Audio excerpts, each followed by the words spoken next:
You ask Tiger to calculate. This deals with linear inequalities with one unknown. The final result is x smaller than -10. Let's solve it step by step. Swap sides.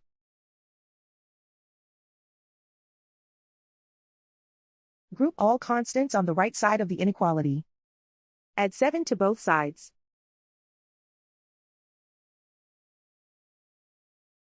Simplify the arithmetic.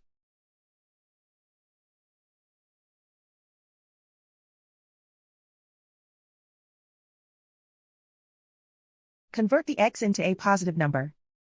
Multiply both sides by -1. Whenever you multiply or divide by a negative, reverse the inequality sign.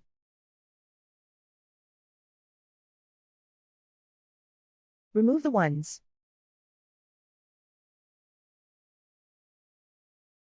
Simplify the arithmetic.